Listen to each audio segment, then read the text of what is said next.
భారత క్రికెట్లో ధోని ఓ legendary captain. Best wicket కీపర్గానే కాదు, బెస్ట్ కెప్టెన్గా, అంతకు మించి బెస్ట్ ఫినిషర్గాను గుర్తింపు తెచ్చుకున్నాడు. అంతర్జాతీయ క్రికెట్కు గుడ్ బై చెప్పి 5 ఏళ్లు దాటిన ఐపీఎల్లో మాత్రం ఫ్యాన్స్ను అలరిస్తున్నాడు. కానీ గత కొన్ని సీజన్లుగా ధోని ఐపీఎల్ రిటైర్మెంట్పై వార్తలు వస్తూనే ఉన్నా అతను మాత్రం లీగ్లో కొనసాగుతూ ఉన్నాడు. ఎప్పటికప్పుడు రిటైర్మెంట్పై క్లారిటీ ఇస్తున్న ఈ సీజన్లోనూ దానిపై చర్చ జరుగుతూనే ఉంది.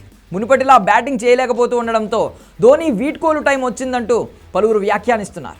తాజాగా సిఎస్కే వర్సెస్ ఢిల్లీ క్యాపిటల్స్ మ్యాచ్కు ధోని తల్లిదండ్రులు పాన్ సింగ్, దేవకీదేవిలు రావడంతో మరోసారి మహి ఐపీఎల్ రిటైర్మెంట్పై ప్రచారం ఊపందుకుంది. ధోని ఐపీఎల్కు వీడ్కోలు పలుకుతాడని అంతా ఫిక్స్ అయిపోయారు. ఈ నేపథ్యంలో ధోని తన రిటైర్మెంట్పై క్లారిటీ ఇచ్చాడు. ఇప్పటికిప్పుడు మెగా లీగ్కు గుడ్ బై చెప్పే అవకాశమే లేదని స్పష్టం చేశాడు. ఈ విషయంపై ఏడాదికి ఒకసారి సమీక్షించుకుంటానని చెప్పాడు.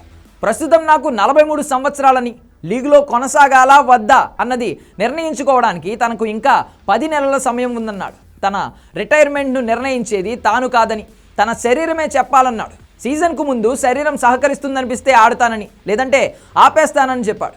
ఇక చాలు అనే వరకు ఇదే విధానాన్ని కొనసాగిస్తానని మహి ఒక పాడ్కాస్ట్ ఇంటర్వ్యూలో వెల్లడించాడు. ఢిల్లీ క్యాపిటల్స్తో జరిగిన మ్యాచ్కు ధోని తల్లిదండ్రులు రావడం అందరినీ ఆశ్చర్యానికి గురిచేసింది.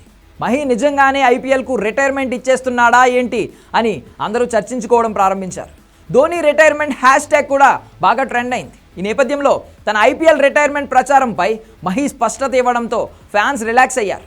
ఇదిలా ఉంటే ధోని ఈ ఐపీఎల్ సీజన్లో ఎప్పటిలానే చివర్లో కాస్త అటు ఇటుగా బ్యాటింగ్కు వచ్చి బాగానే మెరుపులు మెరిపిస్తున్నాడు. ఈ సీజన్లో ఇప్పటి వరకు ఆడిన 4 మ్యాచుల్లో 0, 30 నాట్అవుట్, 16, 30 స్కోర్లు చేశాడు. అలానే రెప్పపాటు వేగంతో కళ్ళు చెదిరేలా 2 స్టంప్ అవుట్లు కూడా చేశాడు. దీంతో మహి వికెట్ కీపింగ్ నైపుణ్యానికి క్రికెట్ ప్రపంచమంతా ఆశ్చర్యపడింది. బ్యాటింగ్లోనూ మహి ఇంకాస్త దూకుడు చూపిస్తే మరికొన్నేళ్లు అతడికి లీగ్లో ఎదురు లేనట్లే అని పలువురు క్రికెట్ అభిమానులు అంటున్నారు. మరోవైపు ఇదే సమయంలో అతడి బ్యాటింగ్ ఆర్డర్పై విమర్శలు కూడా వస్తున్నాయి.